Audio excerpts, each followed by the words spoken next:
Did you know that a single modern bread factory can produce over 300,000 loaves of bread every single day? That's roughly one loaf every quarter of a second, 24 hours a day. But here's what's even more mind-blowing. From the moment wheat flour enters the mixing bowl to the time a perfectly sliced, packaged loaf rolls off the production line, the entire process takes less than 4 hours. Today, we're taking you inside one of the world's most advanced bread factories to witness the incredible journey of how industrial-scale bread production has transformed one of humanity's oldest foods into a marvel of modern engineering. Stay with us because the slicing process alone will absolutely blow your mind. Bread. It's been called the staff of life for over 10,000 years. Ancient Egyptians were baking it in 800 BCE, and it's remained a dietary staple across virtually every culture on Earth. But the bread our ancestors made and the bread you buy at your local supermarket are manufactured in completely different ways. The Industrial Bread Revolution began in 1912 when Otto Frederick Roeder invented the bread slicing machine, though bakers initially rejected it, fearing sliced bread would go stale too quickly. It wasn't until 1928 that pre-sliced bread became commercially available, and it changed everything. Today, commercial bakeries have evolved into precision-engineered facilities where chemistry, physics, and automation converge to create the perfect loaf. What makes modern bread manufacturing so fascinating is the incredible balance between maintaining traditional baking principles while operating at speeds that would have seemed impossible just decades ago. In this video, we'll walk through every single step of the process, from raw ingredients to that satisfying moment when you tear open a fresh bag of bread. Let's dive in. Our journey begins not in the factory, but in wheat fields across the grain belt. A modern bread factory uses approximately 50 to 100 tons of flour per day. That flour arrives in massive 40,000-pound tanker trucks that pump it directly into towering storage silos that can hold up to 300,000 pounds each. But flour isn't the only ingredient. The basic recipe for white bread includes just 5 essential components: flour, water, yeast, salt, and sugar. However, modern commercial bread also contains dough conditioners, preservatives like calcium propionate to extend shelf life to 7 to 10 days, and emulsifiers that improve texture.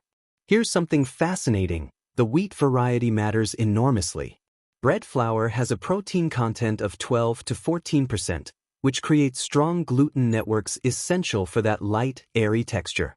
The factory receives flour from multiple suppliers and blends them to achieve perfectly consistent protein levels year-round, regardless of growing conditions. The yeast arrives in 50-pound blocks, vacuum-sealed and refrigerated. A single factory uses about 1,000 pounds of yeast daily. This isn't your grandmother's active dry yeast. It's specially cultivated industrial yeast that's optimized for rapid fermentation and can withstand the mechanical stress of high-speed mixing. Water undergoes filtration and mineral adjustment because water chemistry directly affects gluten development. Even the chlorine levels are monitored. Too much chlorine can inhibit yeast activity, affecting rise times and texture. Now we enter the heart of the operation, the mixing room. Industrial mixers are absolute beasts. Some models can handle 1,200 pounds of dough in a single batch. These aren't your kitchen stand mixers scaled up. They're precisely engineered machines with spiral or horizontal agitators that fold ingredients together at controlled speeds. The mixing process follows a strict sequence.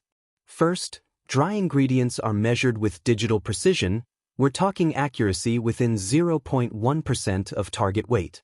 Then comes the water, temperature controlled to exactly 55 to 60 degrees Fahrenheit. Why so specific? Because the friction from mixing will raise the dough temperature by 20 to 25 degrees, and the target final dough temperature is precisely 78 to 80 degrees Fahrenheit. Too hot, and yeast becomes overactive, creating excessive gas. Too cold, and fermentation slows down, disrupting the entire production timeline. Mixing occurs in 2 phases. The pickup phase lasts 2 to 3 minutes at low speed, where ingredients combine into a shaggy mass. Then comes the development phase, 8 to 12 minutes at higher speed, where gluten strands align and strengthen. Modern sensors monitor dough resistance in real time, automatically stopping the mixer when the dough reaches optimal development, regardless of time elapsed. Here's where it gets really interesting. The dough is mixed under partial vacuum conditions in some advanced facilities. By removing air, the dough develops a finer, more uniform crumb structure and the bread stays fresher longer. After mixing, the dough is transferred, not by human hands, but through enclosed conveyor systems, to the fermentation area. This massive blob of dough, which can weigh over half a ton per batch, is about to undergo a transformation. The dough now enters fermentation chambers where it rests for 30 to 90 minutes, depending on the bread type. These aren't just warm rooms, they're precisely controlled environments maintaining 80 to 85 degrees Fahrenheit with 75 to 80% humidity. Carbon dioxide from yeast fermentation causes the dough to expand, developing flavor compounds and creating the gluten structure that will trap gas during baking. Some factories use the straight dough method, where everything ferments together. Others employ the sponge and dough method, mixing part of the flour with all the yeast first, letting it ferment for hours, then adding remaining ingredients. This older technique creates more complex flavors but takes longer, about 4 to 5 hours total versus 2 to 3 hours for straight dough. After bulk fermentation, the dough meets its first major piece of automation, the divider. This machine is engineering poetry in motion. The massive dough batch is fed into a chamber where a piston or series of rotating pockets portions it into individual pieces. Here's the crazy part. These machines can divide dough into 1.5-pound portions at rates exceeding 3,000 pieces per hour, each within 1% of target weight. Weight accuracy isn't just about fairness to consumers, it's critical for consistent baking. A piece that's even 5% heavier will bake differently, creating color variations and texture inconsistencies that quality control will flag. Next comes rounding. Each divided piece passes through a conical rounder that shapes the rough dough chunk into a smooth ball. This isn't cosmetic. Rounding redistributes the yeast and creates surface tension that helps the dough maintain structure through subsequent steps. The rounded dough balls now enter the intermediate proofer, a temperature and humidity-controlled conveyor system where dough pieces rest for 8 to 12 minutes. This bench rest allows gluten to relax after the stress of dividing and rounding. Try to shape dough immediately after dividing, and it fights back, springing back like a rubber band. After resting, it becomes extensible and workable. Now for the mesmerizing part, the sheeting and molding process. Each dough ball passes through a series of rollers that gradually flatten it into a rectangular sheet about half an inch thick. The process happens in stages. Aggressive flattening would damage gluten structure and push out all those precious gas bubbles from fermentation. The flattened dough then moves to the molding board, a conveyor with moving chains that roll the dough sheet into a tight cylinder. Pressure boards overhead press down, creating tension and ensuring the roll is uniform without air pockets. The result, a perfectly shaped dough log ready for the pan. Automated pan loaders place each molded dough piece into a greased metal baking pan. The pans themselves are works of engineering. Commercial bread pans are typically aluminized steel with special non-stick coatings that withstand 400 degrees Fahrenheit temperatures day after day for years. The coating prevents sticking but also conducts heat efficiently for even baking. The panned dough enters the final proofer, essentially a sauna for bread. These massive chambers maintain 95 to 110 degrees Fahrenheit with 85 to 95% humidity. The dough will spend 50 to 75 minutes here, roughly doubling in volume as yeast produces final carbon dioxide gas that inflates the gluten network. Modern proofers are multi-zone tunnels where dough travels on conveyors through different temperature and humidity sections. The entry zone might be slightly cooler to ease the dough into proofing. The middle zone hits peak temperature and humidity. The exit zone may reduce humidity slightly to dry the surface, preventing excessive condensation that could make the crust soggy during baking. Sensors monitor dough height, automatically adjusting conveyor speed. If dough is rising too quickly, perhaps because ambient temperature changed, the system speeds up, reducing proof time. This real-time adjustment maintains consistency despite variables that would throw off manual operations. By the time dough exits the proofer, it has expanded to the top of the pan, with a distinctive rounded crown. The gluten network is stretched thin, creating millions of tiny cells filled with carbon dioxide. touch it now and it feels delicate, almost fragile, because it is. Too much vibration or temperature shock would collapse this carefully constructed structure. Here's where physics takes over. The panned, proofed dough enters traveling ovens, tunnel-style chambers that can stretch 100 to 150 feet long with multiple temperature zones.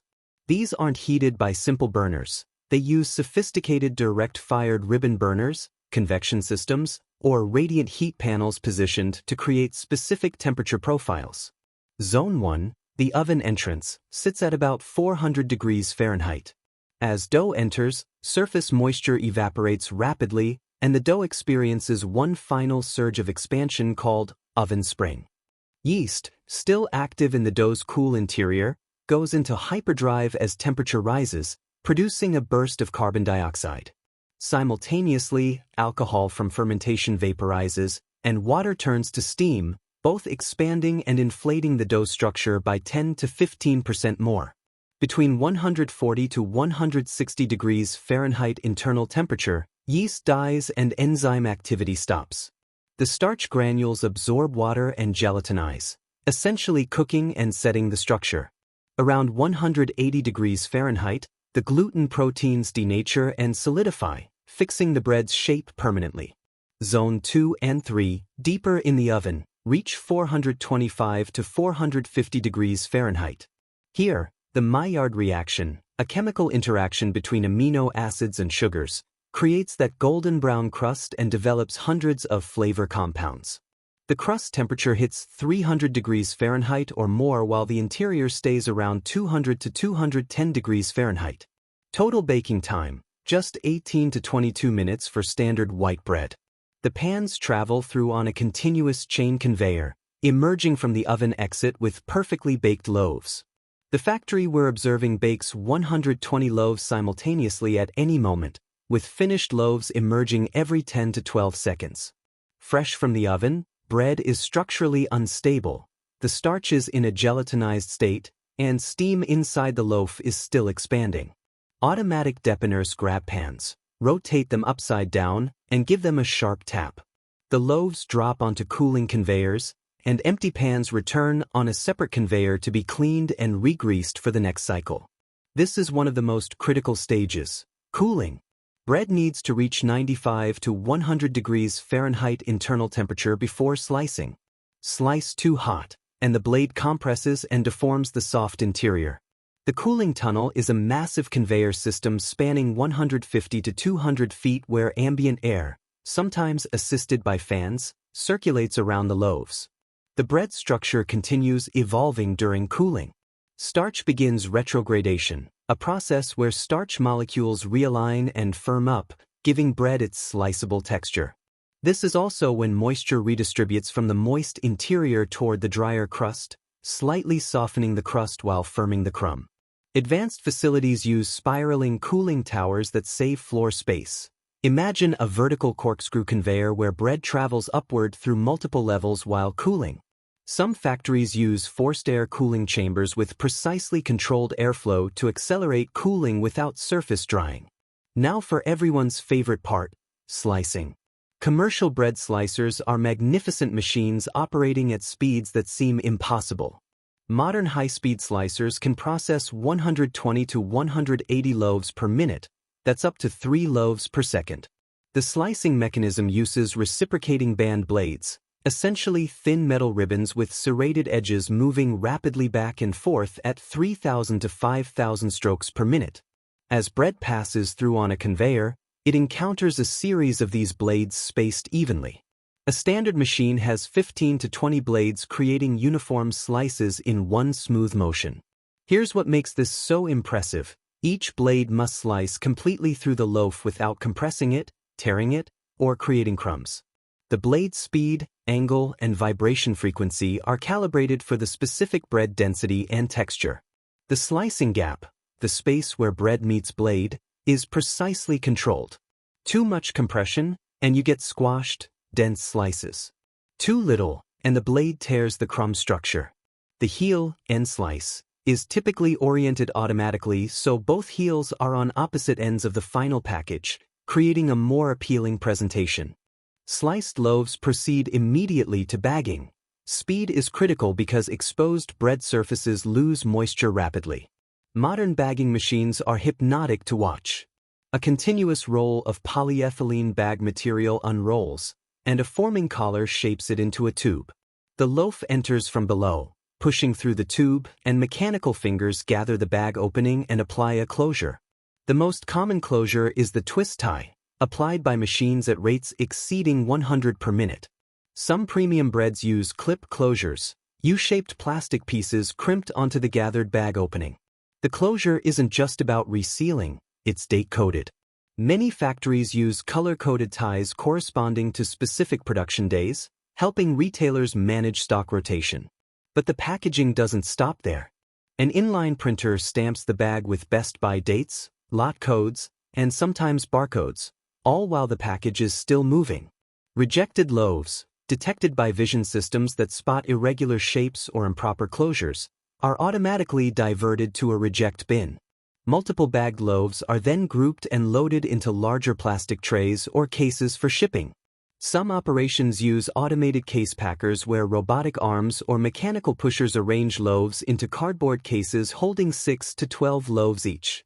Throughout this entire process, quality control is continuous. Inline sensors measure dough temperature during mixing. Weight checkers verify portion sizes after dividing. Vision systems examine loaf color, height, and shape after baking. Metal detectors screen for any foreign objects. Even a tiny piece of broken mixing blade would trigger an automatic line stop and product quarantine. But there's also human inspection. Quality technicians pull random samples every hour, performing what's called the squeeze test, assessing texture, springback, and moisture. They cut loaves open, examining crumb structure, cell uniformity, and looking for defects like tunneling, large irregular holes, or poor grain. Loaves undergo shelf life testing too. Sample products are stored under controlled conditions and evaluated daily for moisture loss, mold growth, and texture changes. This data informs formula adjustments and validates that preservatives are functioning correctly.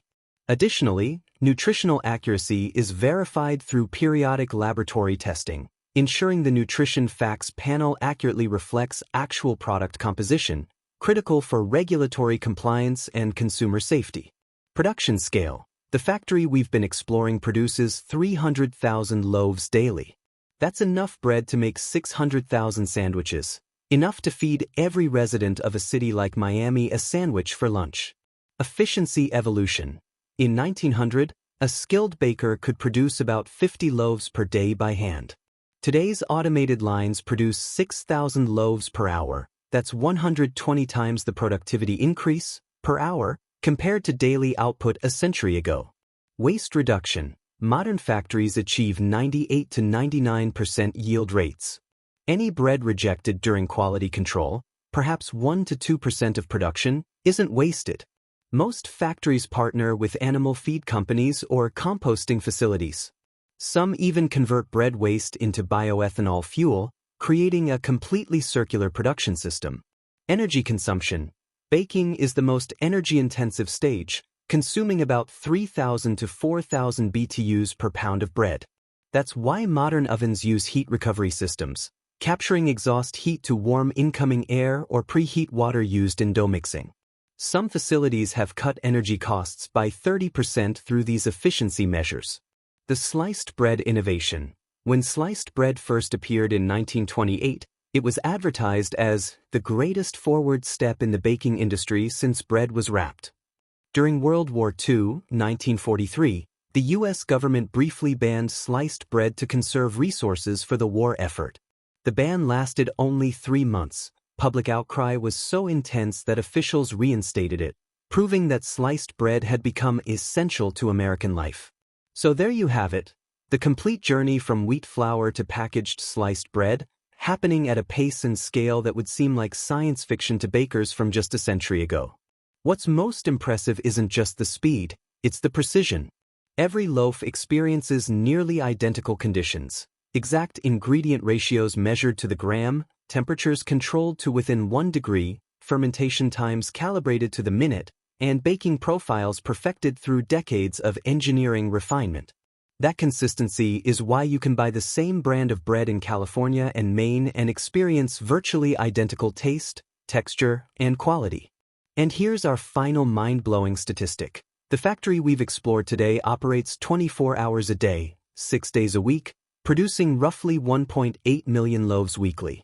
That single facility produces enough bread to make a stack reaching over 340 miles high, higher than the International Space Station orbits above Earth.